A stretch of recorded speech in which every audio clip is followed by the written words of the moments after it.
In our last tale, we met the unusual knight who chose mercy over violence, sparing the life of a prisoner who later became his most loyal companion. But as with all great stories, their journey was far from over. Word of their deeds spread throughout the kingdom like wildfire. Two warriors, one who had shown mercy, the other who had been shown mercy, fighting side by side with unmatched skill and honor. Their victories became legends, whispered in taverns and sung by bards. Children would play act their famous battles and lords would seek their counsel. But you see, that's the thing about rising too high too fast.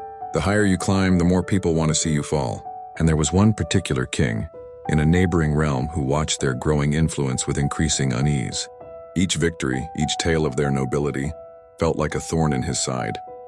This king, whose name history has purposefully forgotten, couldn't bear the thought of two common warriors holding such sway over the people's hearts. One fateful night, as autumn winds howled through the castle corridors, the king made his move.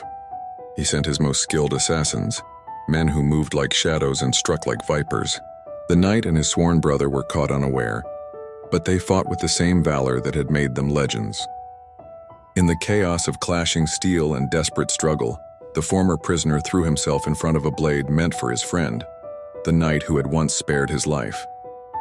As crimson spread across his tunic, he managed to smile, looking up at his brother in arms.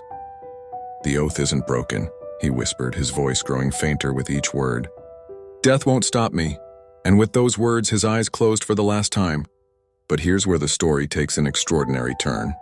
To this day, soldiers and witnesses swear by something remarkable. In every battle the knight fought afterward, they claim to see two shadows moving as one.